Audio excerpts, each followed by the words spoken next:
Bonjour et bienvenue au balado Les Exportants, une initiative de Carrefour Québec International. Aujourd'hui, j'ai la chance de discuter avec Danny Anger, vice-président exécutif et chef de la direction financière de l'entreprise Vosker, située à Victoriaville, qui compte maintenant près de 370 employés et qui est actif depuis 5 ans. L'entreprise est impressionnante. Ils font des caméras de surveillance souvent utilisées dans des régions éloignées pour la surveillance de chalets ou, par exemple, des chantiers de construction. Danny va expliquer l'historique de l'entreprise. Il va nous parler aussi de la forte croissance que l'entreprise a connue au cours des dernières années, soit plus de 600% de croissance. J'aimerais remercier la contribution de la CDPQ, qui est notre partenaire pour cette série de balados. Je vous souhaite une bonne écoute.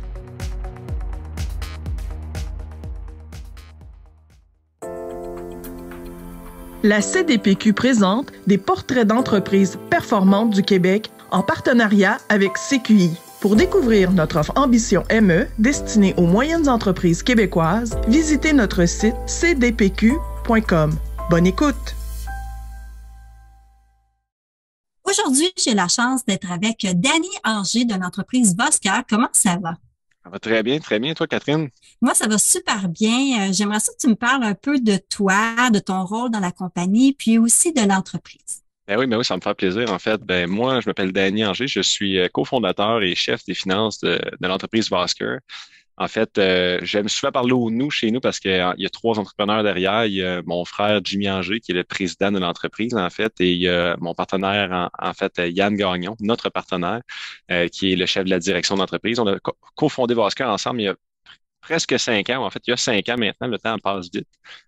Puis Vosker, ce que c'est, en fait, on le décrit comme étant une plateforme qui rend possible la surveillance d'endroits qui n'était pas possible auparavant. Fait qu'on donne la possibilité à nos clients de surveiller quelque chose qui n'était pas capable de surveiller auparavant.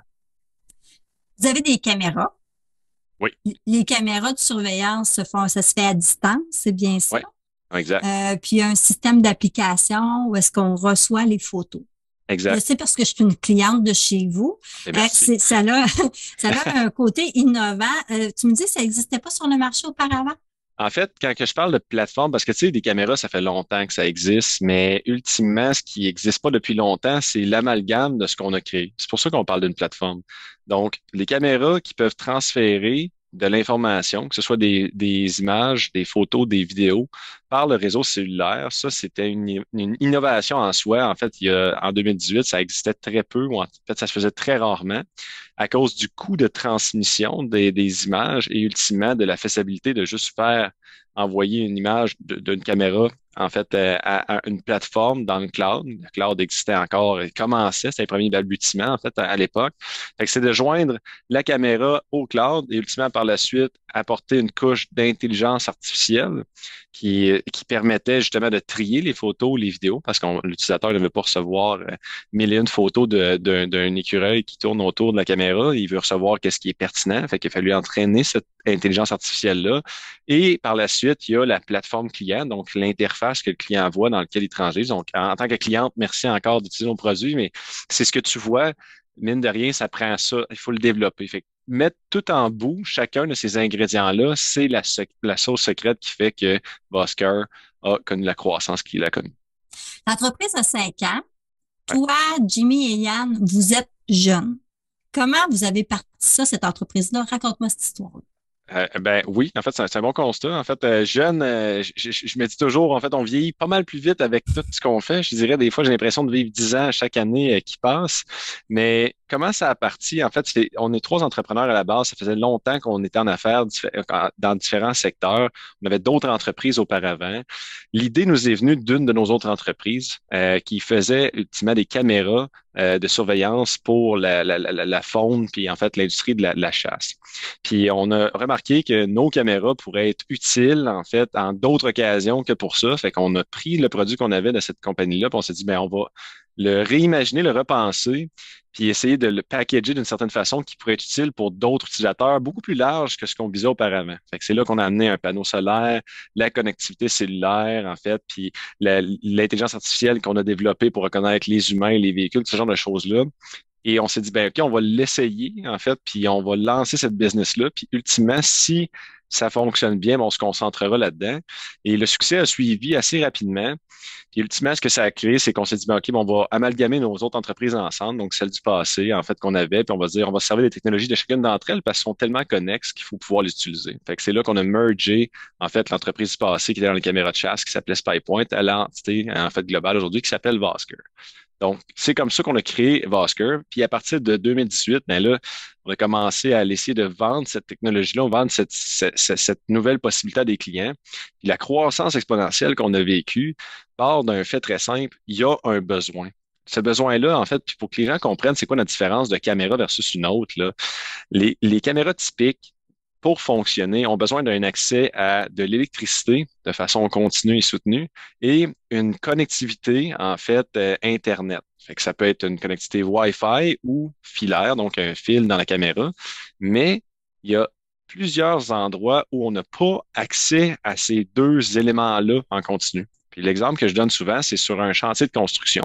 Mhm. Quand on est en train de construire une tour à condo, on n'a pas accès, on a accès à l'électricité, mais pas partout dans la tour, puis on n'a pas nécessairement accès à du Wi-Fi, là. On construit la bâtisse pour pouvoir l'amener par après. Mais on veut quand même pouvoir surveiller si on se fait voler, si on se fait vandaliser, si nos employés travaillent de façon sécuritaire. Il n'y avait pas quelque chose qui existait de simple, facile et efficient pour ces utilisateurs-là. C'est la même chose dans une ferme ou dans un chalet. En fait, il y a plusieurs endroits où est-ce qu'on n'a pas accès à l'électricité et la connectivité Internet. Nous, avec des caméras qui fournissent, qui sont en fait fonctionnelles grâce à l'énergie solaire et à la batterie interne, avec une connectivité au réseau cellulaire, ben, c'est ça qu'on a apporté, qui a amené l'entreprise en fait à un autre niveau, puis en fait à croître aussi rapidement qu'on l'a fait. Est-ce qu'il y a qui a, qui a développé ça? Est-ce que c'est toi? Non, non, j'ai pas la chance d'être ce génie-là. Moi, en fait, faut faire attention hein, parce que c'est une armée, Vosker, hein. On est une armée de gagnants qui avancent par en avant. Fait qu'on est fort de 370 employés aujourd'hui. C'est certain que c'est pas Danny, Yann ou Jimmy seul qui a fait, qui a tout fait. Je vous dirais que moi, j'ai la chance de travailler avec deux gars excessivement techniques. Yann, qui est ingénieur, mon frère, c'est aussi, il est président et chef d'innovation. C'est lui le cerveau pensant de la technologie avec Yann. Fait que souvent, je les laisse ensemble enfermés dans une pièce, puis je reviens, puis ils ont plein d'idées, puis ils ont décidé plein d'affaires, puis ils m'ont dit, on pourrait vendre ça. Genre, c'est une bonne idée. Puis c'est là que moi, j'interviens plus pour la portion finance, croissance, comment qu'on va le faire, en fait. Fait que c'est surtout, moi, cette portion-là que je tackle, je veux dire, en mot très franglais, en fait, tackle. Mais c'est ce que moi, je fais, et eux, c'est la partie intelligence. Mais aujourd'hui, je pense qu'on a environ 120 individus qui travaillent dans ce qu'on appelle le secteur IT, donc tout ce qui est la recherche, développement, produit, tout ce qui entoure cette expérience-là. Fait que c'est eux les génies maintenant. En fait, c'est eux qui ont les bonnes idées puis on suit leurs conseils. En 5 ans, vous êtes rendu à un nombre incroyable d'employés. Comment qu'on fait pour gérer une croissance comme ça puis suivre un peu vous devez avoir une vision, des valeurs. Comment vous faites pour donner ça à tout le monde? C'est une super bonne question, puis honnêtement, je pense qu'en fait, il y a plusieurs réponses à ça. Euh, la culture en est une bonne, en fait. On est des jeunes hommes très entrepreneuriales, très authentiques. En fait, quand les jeunes nous posent une question, ben, on répond. En fait, on répond, c'est peut-être pas la meilleure des réponses, c'est peut-être pas celle-là que les gens veulent entendre, mais c'est la réponse réelle qu'on pense à ce moment-là, qui est ultimement la vérité qu'on a en fonction des données qu'on a à ce moment-là. Puis ça, je crois que les gens aiment ça, cette espèce d'authenticité-là, parce qu'on est capable de dire, écoute, cette chose-là va bien, cette chose-là va mal ou va très mal, puis il faudrait l'adresser. Puis dans cette croissance-là, qui est extrêmement rapide, tu sais, il y a des dollars, il y a des individus, mais ultimement, c'est ces gens-là qui font que, pour prendre une expression très québécoise, le jello pogne, tu sais. Et pour que le jello pogne, il faut que tu sois capable d'apporter plusieurs personnes autour de la table avec des visions différentes, des cultures différentes, des origines différentes, puis de les mettre ensemble, travailler en équipe. Fait que nous, notre grande force, c'est comment qu'on fait notre culture. Nous, là, on s'en fout complètement d'où tu viens. C'est quoi ta couleur? C'est quoi ta religion, ton sexe, ton orientation, qui tu aimes, qu'est-ce que tu veux faire on s'en, tu peux te mettre les cheveux de la couleur que tu veux, on n'en a rien à cirer pour vrai. La seule chose qu'on te demande, c'est de performer puis de travailler en équipe avec le reste de la grande armée Vasca, on va appeler ça comme ça. Fait que ça crée des gens qui ont le désir de gagner. Ça crée des gens qui n'ont pas le goût de laisser tomber l'ensemble de l'équipe.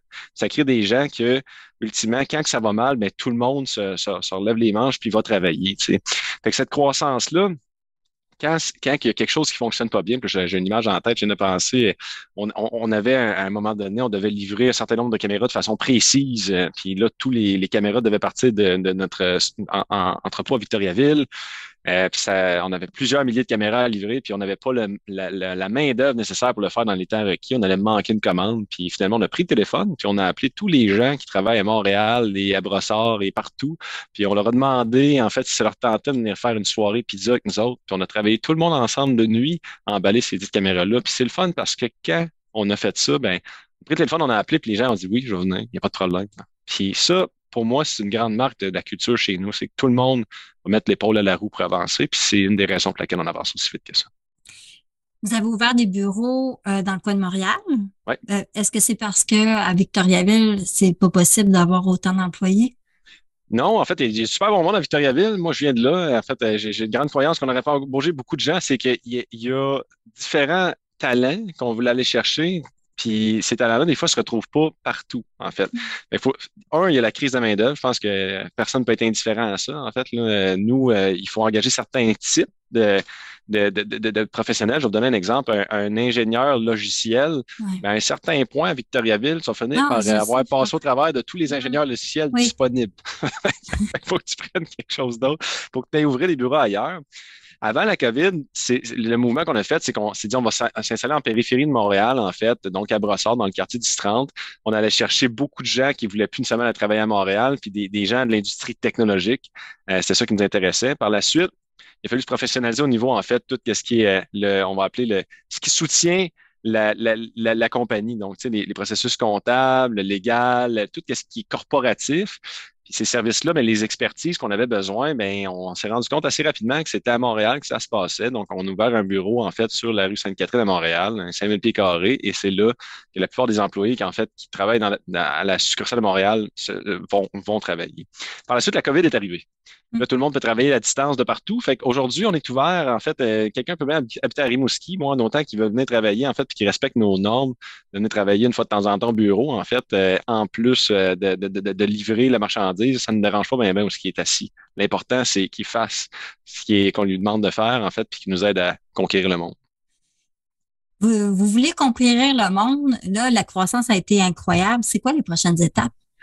Bien, les prochaines étapes sont incertaines. Je vais m'expliquer en fait parce que quand on regarde l'avenir, je suis certain que tout le monde ouvre des nouvelles aujourd'hui puis regarde ça et se disent mon Dieu, où est-ce qu'on s'en va? Mais nous aussi, on se dit ça.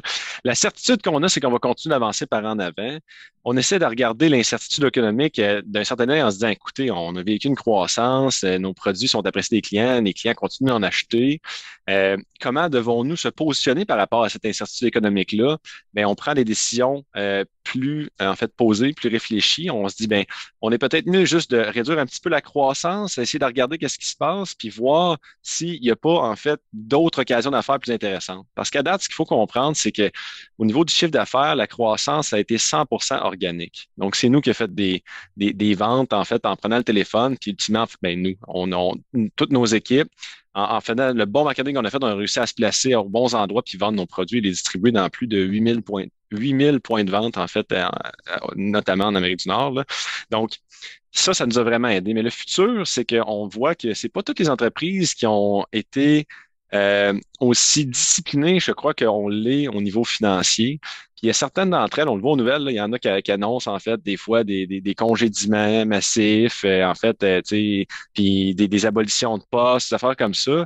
Mais en surplus, il y en a d'autres sont rendus plus loin que ça. Là. En fond, ça, c'est normal. Ça fait partie de gérer une entreprise, de devoir peut-être parfois regarder où est-ce qu'on s'en va, puis est-ce qu'il y a des congédiements qui doivent être faits. C'est tout à fait normal et légitime.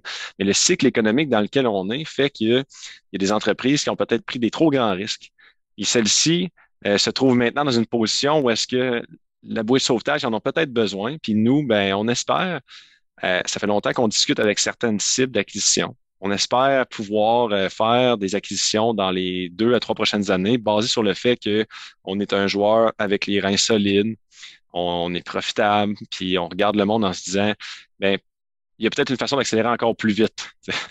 Puis le point, c'est, là, ça l'a déjà, le gars, il check les chiffres, il dit, il faut continuer d'avancer par en avant bien plus vite, mais ça a l'air peut-être un peu débile de dire ça, mais c'est ça être entrepreneur, c'est de penser toujours plus grand, puis essayer de focusser à voir comment qu'on va faire. Puis on est allé chercher des gros investissements, en fait, dans le passé, dans les 2, 3 dernières années. Tu sais, on a levé plus de 160 millions de dollars. C'est venu avec, en fait, bon, ben, la Caisse fait partie, la Caisse de dépôt fait effectivement partie, en fait, d'un de nos supporters financiers, mais aussi Stéphane Créti, en fait, le fondateur et PDG de Garda. Stéphane, lui, il a construit un champion global avec Garda en faisant beaucoup d'acquisitions. Fait qu'il nous explique sa recette. Puis nous autres, on se dit, ben écoute, on peut devenir vraiment le joueur dominant en continuant la recette qu'on est vraiment bon à faire, de croissance organique, puis peut-être juste prendre les conseils, dans le fond, qu'on se fait donner par nos partenaires financiers, puis dire, allons faire des acquisitions. Fait que pour nous, le futur, c'est d'avoir une croissance disciplinée, d'être financièrement stable, de s'assurer de prendre les bonnes décisions pour la pérennité de long terme de l'entreprise, puis essayer de faire des acquisitions stratégiques qui nous amènent, dans le fond, à être le géant qu'on veut devenir. Vous êtes entouré. Garda, c'est vraiment, je pense que c'est un mentor pour vous. Puis j'ai vu aussi dans un article, la CDPQ, la Caisse de dépôt de placement, Oui. vous donne un peu une crédibilité. Est-ce que c'est possible pour aller chercher d'autres financements? C'est quoi l'avantage? Là, les gens verront pas mon sourire, mais il est bien réel, puis je vais essayer de le transparaître dans le fond dans ce que je vais dire. C'est certain que lorsqu'on arrive pour aller chercher des financements, avoir le sceau ou du moins l'écusson de la caisse de dépôt qui est derrière toi quand tu es dans l'entreprise québécoise, c'est excessivement important. Ça donne une crédibilité. Puis moi, je le sais, c'est ça mon travail, de lever des investissements. Il y a plusieurs projets qu'on a dans le pipeline où on se dit, OK, ben, qu'est-ce qu'on va faire? Puis ça nécessite des investissements. Puis là, aujourd'hui, l'économie fait que c'est difficile de dire, ben, les créanciers, les investisseurs sont tous frileux, sont tous nerveux, ils regardent qu'est-ce qui se passe dans les marchés, puis ils se disent, ah, mon Dieu, si tu peux investir, faut que tu sois vraiment solide et crédible. Puis nous, ben, justement, en ayant la caisse, en ayant Stéphane Crétier qui a investi, en ayant tout fait la professionnalisation que j'expliquais tantôt qu'on a fait au niveau de notre back-end comptable, corporatif, légal, on est prêt. Puis on est beaucoup plus crédible qu'on l'a jamais été grâce à la caisse. Fait que quand on va à l'international chercher des financements, puis que tu vas aller chercher des centaines de millions de dollars, si c'est pas des milliards, parce que des fois c'est pas loin de ça qu'on regarde, ben quand que tu vas, surtout en sol international, puis la caisse c'est pas derrière toi parce que la caisse c'est très connue. Là. Que tu ailles à Londres, en fait, à Hong Kong ou à New York, la caisse de dépôt, les gens savent c'est qui. T'sais. Puis tu fais juste dire la caisse de dépôt un peu en anglais, puis ils font comme ah, ben oui. Fait que ça l'aide bien gros à se crédibiliser effectivement. Fait que nous autres, jusqu'à présent, ça a été un élément différenciateur en fait, dans les négociations qu'on a eues à faire avec différents partenaires financiers qui nous aideront sûrement dans le futur. Quel a été le plus gros défi de la croissance pour toi? Et là, moi, je reçois cette question, puis je me dis, il y en a tellement eu que je ne sais pas par où commencer. On va dire ça comme ça parce que c'est une bonne question. Tu sais. Puis les défis, là, mais moi, je suis un gars de finance, fait que je vais y aller avec celui-là que j'entrevois qui est le plus important. Financer une croissance. C'est pas simple. Puis à la vitesse qu'on va, ce qui est difficile en finance, c'est que tu essaies de toujours tu prends ta boule de cristal qui est aussi bonne et valide que celle des autres. Fait que ça veut dire que tu essayes. Puis là, tu essayes de faire une prévision de ce que sera l'avenir avec un produit que tu connais, que tu sais que les gens ont besoin, mais tu ne sais pas où tu vas le vendre, comment tu vas le vendre. Puis tu ne sais pas non plus combien de temps ça va te prendre avant qu'il soit connu et massivement adopté. Ultimement, on n'était pas pire là-dessus, mais je pense que l'adoption massive de notre produit fait qu'on vend des milliards et non des centaines de millions. Fait que là, il faut te dire, mais comment j'arrive à chacun de ces échelons-là? Ça va me prendre des gens, ça me prend des bâtisses, des opérations, ça me prend du monde, dans le fond, ça me prend du stock. Tout ça, là, tous les investissements que je disais tantôt dans la plateforme technologique, là, c'est des dizaines de millions, en fait, qu'il a fallu qu'on investisse dans la plateforme. Il a fallu qu'on trouve l'argent quelque part, tu sais. Puis ça a commencé par s'asseoir puis se dire, ben, comment qu'on la trouve, cet argent-là? Puis en étant entrepreneur, souvent, ce qu'on fait comme step, c'est qu'on a un grand rêve, puis on se dit, on va aller faire ça, tu sais. Puis là, après ça, tu fais le plan, puis là, tu te rends compte que tout est beau sur papier, c'est écœurant à quel point ça va bien aller. Puis là, tu vois le chiffre que ça te prend en dollars, puis là, tu dis, ah, il aurait fallu que je le lève avant cet argent-là, parce que, tu sais, là, j'ai déjà commencé le projet, tu sais. Fait que là, quand je parlais de discipline tout à l'heure, c'est un peu ça que ça l'a apporté d'avoir tous les joueurs autour de la table, c'est que maintenant, ben, on a une discipline de regarder, ben, on a un projet, on va l'analyser avant, puis on va essayer de se le financer. Parce que dans les 3-4 dernières années, ben, tout le monde sait, il y a eu la COVID, là, c'était pas si facile que ça d'aller serrer la main d'investisseurs en personne parce qu'ils ne voulaient pas te voir parce qu'il y avait la COVID, puis leur expliquer que tu voulais une centaine de millions pour ton projet. Tu sais. Ça, c'était pas simple. Puis là, c'est correct, on a la caisse aujourd'hui comme crédibilité, mais au début, on ne l'avait pas. Ouais. Tu sais, le défi, c'est de financer cette croissance-là de façon continue et soutenue. Puis je crois qu'on a réussi à tirer notre épingle du jeu jusqu'à présent. Puis un peu le discours que je faisais tantôt. On espère que ceux qui n'ont pas réussi, en fait, ben peut-être ça va être des occasions d'affaires pour nous autres, puis d'amener la discipline que nous, on a. Avant d'avoir le stem de la caisse, là, Ouais. comment tu démontrais le sérieux de l'entreprise? Au début, là, comment vous avez commencé, là? Ben, c'est sûr que il y a différentes choses, en fait. Il faut que les gens croient à l'histoire. Mhm. L'histoire, il faut qu'elle soit attachée à un besoin réel. Tu sais. Fait que nous, quand on arrivait avec le produit, on pouvait poser la question aux gens dans la salle, vous, là, avez-vous un endroit que vous aimeriez ça surveiller si vous aviez accès avec cette caméra-là? Puis il y a toujours une affaire de ah, mon beau-frère, il aurait aimé ça, de checker telle affaire, tu sais. Puis mon beau-père dans la construction, puis ma belle-sœur à telle affaire, puis même moi, ma remise, j'aimerais ça surveiller. Fait que ça, tout ensemble, ça crée, les gens font comme ah!